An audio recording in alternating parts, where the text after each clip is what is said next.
പരമകാരുണികനായ ശ്രീനാരായണ ഗുരുദേവ തൃപാദങ്ങൾക്ക് മുന്നിൽ പ്രണാമം. ശ്രീനാരായണ ഗുരുദേവ തൃപാദങ്ങളാൽ വിരചിതമായ ജാതി നിർണയം എന്ന കവിതയുടെ പഠനത്തിലേക്ക് നാം പ്രവേശിക്കുകയാണ്. ഈ കൃതിയിലേക്ക് നേരിട്ട് പ്രവേശിക്കുന്നതിന് മുമ്പായി ചില കാര്യങ്ങൾ ആമുഖമായി മനസ്സിലാക്കിയിരിക്കേണ്ടതാണ്. ശ്രീനാരായണ ഗുരുദേവനാൽ രചന നിർവഹിക്കപ്പെട്ട അതിശക്തങ്ങളായ രണ്ട് ജാതി നിരാസ കവിതകളാണ് ജാതി നിർണയവും ജാതി ലക്ഷണവും. സഹോദരൻ മാസികയിൽ പ്രസിദ്ധീകരിക്കാനായി ജാതിയുടെ നിരർത്ഥകത വിളംബരം ചെയ്യുന്ന ഒരു സന്ദേശം സഹോദരൻ അയ്യപ്പൻ ആവശ്യപ്പെട്ടതനുസരിച്ച് ഗുരുദേവൻ രചിച്ചു നൽകിയ കൃതിയാണ് ജാതി നിർണയം എന്നും അതിൻ്റെ പ്രസിദ്ധീകരണാനന്തര പ്രതികരണങ്ങളുടെ പശ്ചാത്തലത്തിൽ ഏകജാതി സന്ദേശം വ്യാപകമായി പ്രചരിപ്പിക്കുന്നതിനു വേണ്ടി ലളിതമായ ഒരു കൃതി കൂടി വേണം എന്ന സഹോദരൻ അയ്യപ്പൻ്റെ അഭ്യർത്ഥന മാനിച്ച് ഗുരു രചിച്ചു നൽകിയതാണ് ജാതി ലക്ഷണം എന്നും പറയപ്പെടുന്നു. ജാതി ദൈവകൃതമാണെന്ന യാഥാസ്ഥിതികവാദത്തെ ശാസ്ത്രയുക്തിയുടെ പിൻബലത്തോടു കൂടി ഖണ്ഡിക്കുന്ന കവിതകളാണിത് രണ്ടും. മനുഷ്യർക്കിടയിൽ ജാതിഭേദമില്ല എന്നും ഉണ്ട് എന്നുള്ള വാദം നിരർത്ഥകവും അടിസ്ഥാനരഹിതവുമാണ് എന്നുമാണ് ഈ രണ്ട് കൃതികളിലും സമർത്ഥിച്ചിരിക്കുന്നത്. ഈ രണ്ട് കൃതികളുടെയും പ്രമേയം ജാതി നിരാസമാണെങ്കിലും ഔപനിഷദമാണ് ഇവയിലെ ചിന്താപദ്ധതി. ഏകവും അഖണ്ഡവുമായ പരമ്പൊരുളിൽ നിന്നും ഉദ്ഭൂതമായി അതിൽ തന്നെ വിലയം പ്രാപിക്കുന്ന ഭാവരൂപാന്തരണങ്ങളുടെ നൈരന്തര്യമാണ് പ്രാപഞ്ചികതയിലെ നാനാത്വം എന്നാണ് ഈ ജാതി നിരാസ കവിതയിൽ ഗുരു സമർത്ഥിച്ചിരിക്കുന്നത്. ശ്രീനാരായണ ഗുരുദേവനാൽ രചിക്കപ്പെട്ട പ്രബോധനാത്മക കൃതികളിൽ പ്രഥമ സ്ഥാനം അലങ്കരിക്കുന്ന കൃതിയാണ് ജാതി നിർണയം. മനുഷ്യാണാം മനുഷ്യത്വം ജാതി എന്നാണ് ഗുരു ജാതിയെ നിർവചിച്ചത്. മനുഷ്യത്വമാകുന്നു മനുഷ്യരുടെ ജാതി എന്നാണ് ഈ നിർവചനത്തിൻ്റെ അർത്ഥം. അറിവിൽ ആനന്ദം കണ്ടെത്തുന്നവരുടെ നാടാണ് ഭാരതം. അറിവിനെ വളച്ചൊടിച്ച് വികലമാക്കി പഠിക്കുകയും പഠിപ്പിക്കുകയും ചെയ്യുന്നവരുടെ എണ്ണവും ഈ നാട്ടിൽ കുറവല്ല. രണ്ടാമത് പറഞ്ഞ വിഭാഗത്തിൽപ്പെടുന്ന ആളുകളാണ് ജാതിവാദികൾ. സമ്പത്തും അധികാരവും സ്വന്തമാക്കാനുള്ള സ്വാർത്ഥമോഹമാണ് ജാതി വ്യവസ്ഥയുടെ ഉരുവപ്പെടലിന് കാരണമായി ഭവിച്ചത്. ആദ്യകാലങ്ങളിലെ ജാതി സങ്കല്പം തൊഴിലധിഷ്ഠിതമായിരുന്നു. തൊഴിൽ മേഖലയിൽ വൈദഗ്ധ്യമുള്ള തൊഴിലാളികളെ വാർത്തെടുക്കാൻ പരമ്പരാഗത തൊഴിലുകളിൽ ഏർപ്പെടുന്ന രീതി ഗുണം ചെയ്യും എന്ന അനുഭവ പാഠങ്ങളാണ് തൊഴിലധിഷ്ഠിത ജാതി സമ്പ്രദായത്തിന് വിത്തുപാകിയത്. എന്നാൽ കാലക്രമത്തിൽ ജാതി വ്യവസ്ഥ ചൂഷണാത്മകമായി പരിണാമപ്പെടുകയും നാടിൻ്റെ ശാപമായി മാറുകയുമാണ് ഉണ്ടായത്. പൗരോഹിത്യത്തിന് തൊഴിൽ മുഖം കൈവന്നു ചേരുകയും ആരാധനാലയങ്ങൾ പ്രസ്ഥാനവൽക്കരിക്കപ്പെടുകയും ചെയ്തതോടെ പുരോഹിതവർഗം സമ്പന്നരും അധികാര കേന്ദ്രങ്ങളിൽ സ്വാധീനശക്തിയുള്ള കൂട്ടരുമായി പരിണാമപ്പെട്ടു. രാജാക്കന്മാർ ദൈവദാസന്മാരായി ഭരണം നടത്തുന്ന സമ്പ്രദായം കൂടി വികാസം പ്രാപിച്ചതോടെ പുരോഹിതവർഗത്തിന് സാമൂഹിക മേൽക്കോയ്മ സംസിദ്ധമായി തീരുകയും ചെയ്തു. നാടിൻ്റെ സമ്പത്തും അധികാരവും പുരോഹിതവർഗവും ഭരണവർഗവും പങ്കുവച്ചെടുത്തു. ബുദ്ധിരാക്ഷസീയതയാണ് അവരെ അതിന് തുണച്ചത്. മനുഷ്യൻ ജന്മന മനനസിദ്ധിയുള്ളവനും സ്വാതന്ത്ര്യകാംക്ഷിയുമാണ്. ജന്മസിദ്ധമായ മനനശേഷിയെ പരിപോഷിപ്പിക്കുന്നത് വിദ്യയാണ്. അറിവിൻ്റെ സമസ്ത തലങ്ങളെയും പറ്റി പ്രതിപാദിക്കുന്ന വേദഗ്രന്ഥങ്ങളെയും ശ്രുതികളെയും സ്മൃതികളെയും ആശ്രയിച്ചാണ് വൈദിക പൗരോഹിത്യവും പരമ്പരാഗത രാജാധികാരവും മറ്റും ശക്തി പ്രാപിച്ചത്. വേദങ്ങളെ സ്വാർത്ഥ താൽപ്പര്യ സംരക്ഷണാർത്ഥം ദുർവ്യാഖ്യാനം ചെയ്തുണ്ടാക്കിയ അപ്രമാദിത്വമാണ് രാജാക്കന്മാരെയും പുരോഹിതന്മാരെയും മുൻനിരയിലെത്തിച്ചത്. ബഹുഭൂരിപക്ഷം വരുന്ന പ്രജാസമൂഹം അഭ്യസ്തവിദ്യരായി ഭവിച്ചാൽ അത് തങ്ങൾക്ക് ദോഷമുണ്ടാക്കും എന്നു ഭയന്ന മേൽത്തട്ടുകാർ പൊതുജനങ്ങൾക്ക് വിദ്യാനിഷേധം ഏർപ്പെടുത്തി. തൽപര കക്ഷികളുടെ സംരക്ഷണാർത്ഥം ചാതുർവർണ്ണ്യാധിഷ്ഠിത ജാതി വ്യവസ്ഥയും ചിട്ടപ്പെടുത്തി. അയിത്തം, അസ്പൃശ്യത തുടങ്ങിയ അതിനീചങ്ങളായ സാമൂഹികാചാരങ്ങൾ കൂടി പ്രചാരത്തിൽ വന്നതോടെ ജാതി പിശാചിൻ്റെ മുഖം കൂടുതൽ വികൃതമായി.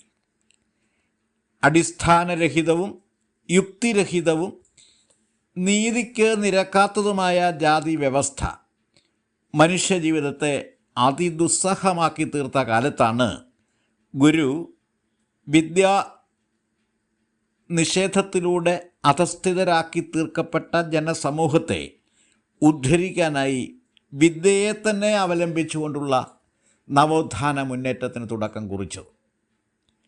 ബുദ്ധിരാക്ഷസന്മാർ തല്ലിക്കെടുത്തിയ വേദങ്ങളിലെ ജ്ഞാനപ്രകാശത്തെ ജനമനസ്സുകളിലേക്ക് പ്രസരിപ്പിക്കുവാനുള്ള ധിഷണാപരമായ പ്രവർത്തനങ്ങൾക്കാണ് ഗുരു മുൻതൂക്കം നൽകിയത്. ആധ്യാത്മിക വെളിച്ചം സമൂഹ മനസ്സുകളിൽ എത്തിക്കാൻ വേണ്ടി നിലവിലുണ്ടായിരുന്ന ആത്മീയ സങ്കല്പങ്ങളെ അട്ടിമറിക്കുന്നതിലാണ് ഗുരുവിൻ്റെ ശ്രദ്ധ കേന്ദ്രീകരിക്കപ്പെട്ടത്. ഐതിഹാസികമായ അരുവിപ്പുറം ശിവപ്രതിഷ്ഠ അതിന് നാന്ദി കുറിച്ചു. ലോകവാഴ്വ് സൃഷ്ടിന്മുഖ സംഹാരാത്മകമാകുന്നു എന്ന സനാതന രഹസ്യമാണ് അതുവഴി വെളിപ്പെടുത്തി ഉദ്ഘോഷിക്കപ്പെട്ടത്. പ്രതിഷ്ഠാകർമ്മം വിജയകരമായി നടത്തിയതിനു ശേഷം ജാതിഭേദം, മതദ്വേഷം ഏതുമില്ലാതെ സർവരും സോദരത്വേന വാഴുന്ന മാതൃകാസ്ഥാനമാണിത് എന്ന് ഗുരു അരുവിപ്പുറത്ത് എഴുതി വയ്പ്പിക്കുക കൂടി ചെയ്തു. ആ ചരിത്ര സംഭവം സമാനതകളില്ലാത്ത തിരുത്തൽ ശക്തിയായി പരിണാമപ്പെട്ടു. യാഥാസ്ഥിതിക വൈദിക ശക്തി ദുർഗങ്ങളെ ഇടിച്ചു നിരത്താൻ അരുവിപ്പുറം പ്രതിഷ്ഠയ്ക്കും ശ്രീനാരായണ ഗുരുവിൻ്റെ ജാതി നിഷേധ പ്രഘോഷണങ്ങൾക്കും സാധിച്ചു. അതിൽ നിന്നും ഊർജം ഉൾക്കൊണ്ട ഗുരു ജാതി എന്താണെന്നും ജാതി ലക്ഷണങ്ങൾ എന്തൊക്കെയാണെന്നും ജാതി നിർണയം എങ്ങനെ നടത്താമെന്നുമുള്ള അറിവ് ലോകർക്ക് പകർന്നു കൊടുക്കുന്നതിനായുള്ള പ്രവർത്തനങ്ങളിൽ മുഴുകി. അതിൻ്റെ ഫലമായി രചിക്കപ്പെട്ട ജാതി പ്രബോധന കവിതയാണ് ഗുരുകൃതമായ ജാതി നിർണയവും ജാതി ലക്ഷണവും. ജാതി നിർണയം ഒരു പഞ്ചകമാണ്, ജാതി ലക്ഷണം ദശകവും. ജാതി നിർണയത്തിൻ്റെ അനുബന്ധമായി ഫലശ്രുതിയുടെ സ്വഭാവമുള്ള ഒരു ശ്ലോകം കൂടി ഗുരു എഴുതി ചേർത്തിട്ടുണ്ട്. ഇല്ല ജാതിയിൽ ഒന്നുണ്ടോ വല്ലതും ഭേദമോർക്കുകിൽ, ചൊല്ലേറും വ്യക്തിഭാഗത്തിലല്ലേ ഭേദമിരുന്നിടൂ. ഇതാണ് ആ ശ്ലോകം. മനുഷ്യർക്കിടയിലെ ജാതികൽപ്പന അടിസ്ഥാനരഹിതവും യുക്തിഹീനവുമാണെന്നാണ് ഗുരു അസന്നിഗ്ധമായി സമർത്ഥിച്ചത്. ഇത്രയും കാര്യങ്ങൾ ആമുഖമായി മനസ്സിലാക്കി കഴിഞ്ഞാൽ ഗുരുകൃതമായ ജാതി നിർണയം എന്ന ജാതി നിരാസ കവിതയുടെ പഠനത്തിലേക്ക് നമുക്ക് പ്രവേശിക്കാവുന്നതാണ്.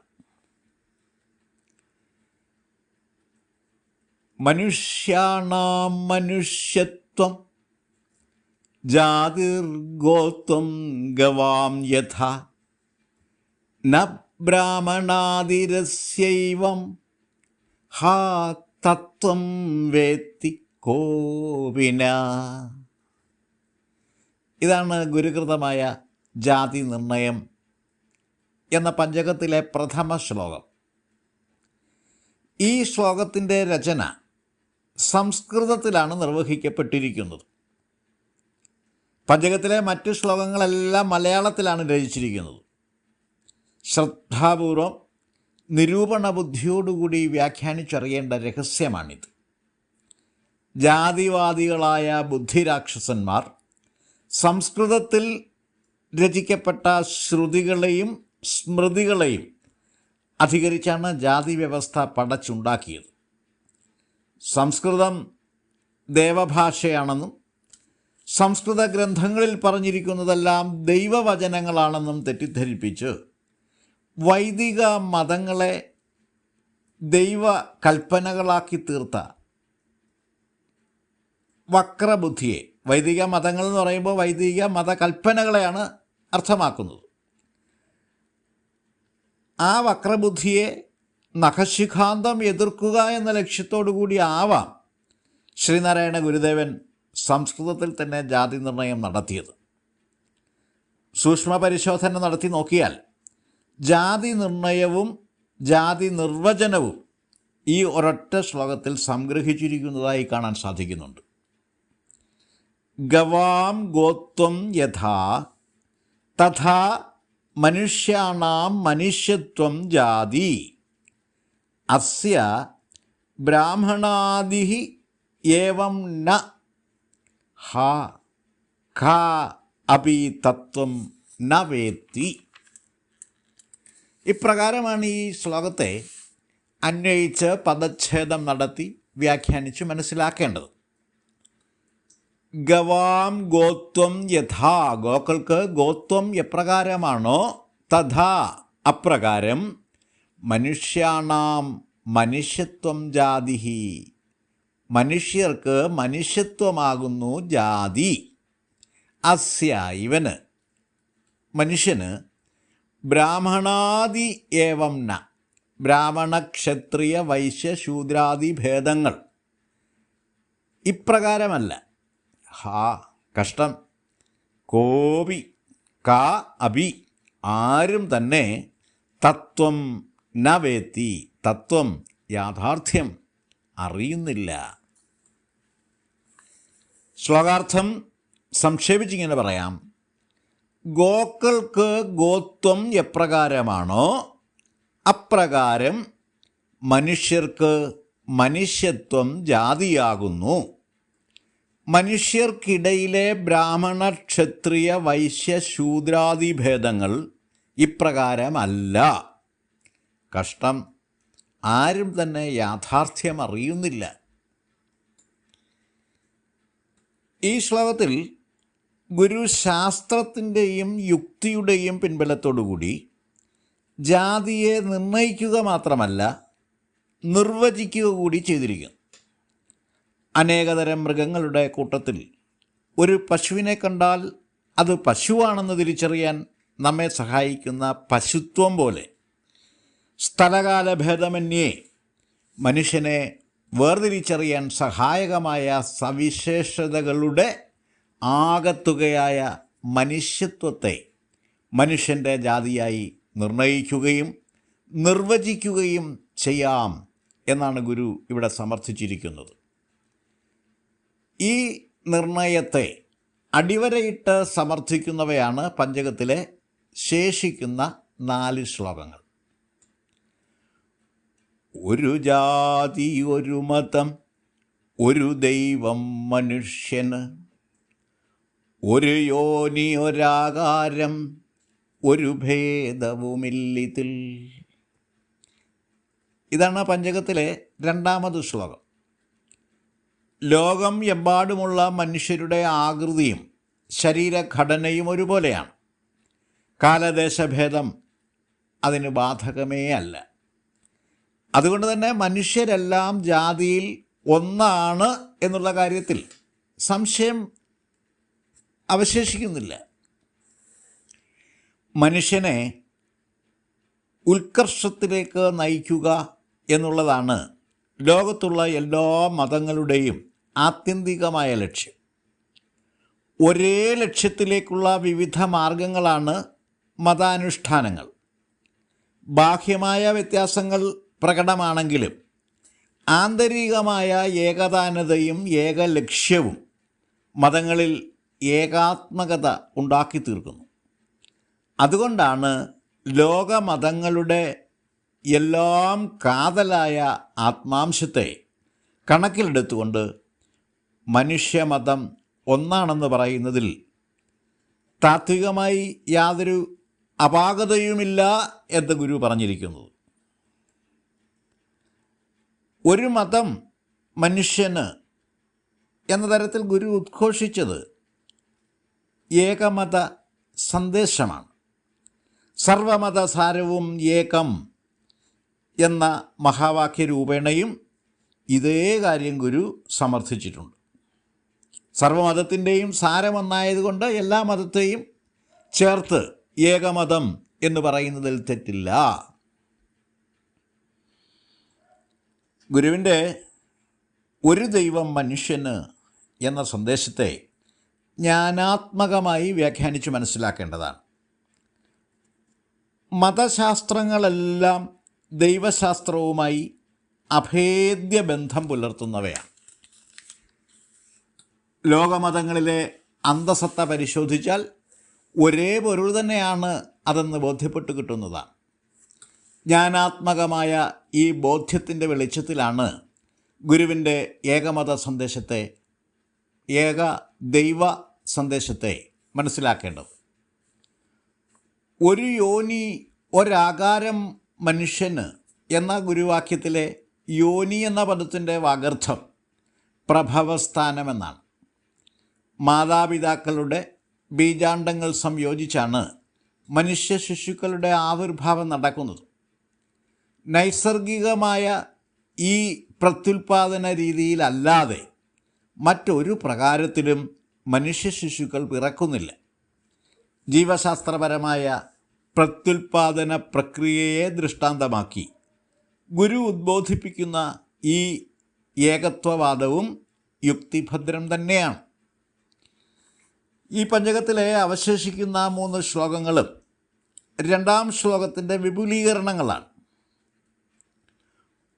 ഒരു ജാതിയിൽ നിന്നല്ലോ പുറന്നീടുന്നു സന്തതി, നരജാതി തോർക്കുമ്പോൾ ഒരു ജാതിയിലുള്ളതാം, നരജാതിയിൽ നിന്നത്രേ പുറന്നീടുന്നു വിപ്രനും, പറയൻ താനുമെന്തുള്ളത് അന്തരം നരജാതിയിൽ. പറച്ചിയിൽ നിന്നു പണ്ടു പരാശര മഹാമുനി പിറന്നു, മറസൂത്രിച്ച മുനി കൈവർത്ത കന്യയിൽ. ഇതാണ് പഞ്ചകത്തിലെ അവസാനത്തെ 3 ശ്ലോകങ്ങൾ. പ്രജനന തത്വത്തിലെ ശാസ്ത്രീയ സത്യം ചൂണ്ടിക്കാട്ടി നരജാതിയിലെ ഏകത്വം ഉദ്ഘോഷിക്കുന്ന അല്ലെങ്കിൽ അടിവരയിട്ട് സമർത്ഥിക്കുന്ന ശ്ലോകങ്ങളാണിവ. അപ്പോൾ ഒരു ജാതിയാണ് മനുഷ്യൻ എന്ന് തെളിയിക്കാൻ മനുഷ്യർ തമ്മിൽ ഇണചേർന്ന് മാത്രമേ മനുഷ്യനുണ്ടാകുന്നുള്ളൂ എന്നുള്ള ആ ഒരു ജീവശാസ്ത്രപരമായ താത്വിക രഹസ്യം മാത്രം മനസ്സിലാക്കിയാൽ മതി എന്നാണ് ഗുരു അടിവരയിട്ട് പറഞ്ഞിരിക്കുന്നത്. എന്നിട്ട് പറയുന്നതാണ്, നരജാതിയിൽ നിന്ന് മാത്രമേ നരജാതി ഉണ്ടാകുന്നുള്ളൂ. വിപ്രനും പറയനും, വിപ്രൻ എന്ന് പറയുന്നത് ബ്രാഹ്മണനാണ്, പറയനെ ഇവിടെ ആചണ്ടാള ബ്രാഹ്മണൻ എന്ന് പറയുന്നൊരു പ്രയോഗമാണ്. എന്ന് പറഞ്ഞാൽ ഏറ്റവും താഴേക്കിടയിലുള്ള ജാതിയായി പറയ ജാതിയെ കൽപ്പന ചെയ്തിരിക്കുന്നു ജാതിവാദികൾ. അപ്പോൾ അങ്ങനെ ഏറ്റവും മുകളിലുള്ള ബ്രാഹ്മണൻ മുതൽ ഏറ്റവും താഴെ അതിനീചനെന്ന് കൽപ്പിക്കപ്പെട്ടിരിക്കുന്ന പറയൻ വരെയും യഥാർത്ഥത്തിൽ നരജാതിയിൽപ്പെട്ടവർ തന്നെയാണ്. അപ്പോൾ പിന്നെ എങ്ങനെയാണ് ഇവരിൽ ഈ അന്തരം കൽപ്പിക്കുന്നത്? മറ്റൊരു ഉദാഹരണം പറഞ്ഞിരിക്കുകയാണ്. ശ്രുതികൾ രചിച്ച മഹർഷിമാരിൽ പെടുന്ന ഒരു മഹർഷിയാണ് പരാശര മഹർഷി. അപ്പോൾ സ്മൃതികാരന്മാരിൽ പ്രധാനിയായ പരാശര മഹർഷി പോലും ഒരു പറച്ചിയുടെ മകനായിരുന്നുവെന്നും, മറസൂത്രിച്ച മാമുനി എന്ന് പറയുന്നത് വേദവ്യാസനാണ്. വേദങ്ങളെ 4ആയി പകുത്തത് വേദവ്യാസനാണ്. വേദവ്യാസൻ്റെ അമ്മ ഒരു മുക്കുവസ്ത്രീയായിരുന്നു. അപ്പോൾ ഈ 2 ഉദാഹരണങ്ങൾ നിരത്തി വേദോപനിഷത്തുക്കളിലെയും പുരാണേതിഹാസങ്ങളിലെയും ജാതി കൽപ്പനയെ. അപ്പോൾ അവിടെ അതേ ഗ്രന്ഥങ്ങളെ തന്നെ, അല്ലെങ്കിൽ ഈ പുരാണേതിഹാസങ്ങളിലും വേദോപനിഷത്തുക്കളിലും പറയപ്പെട്ടിരിക്കുന്ന കാര്യങ്ങളെ തന്നെ ഉദാഹരിച്ചുകൊണ്ട്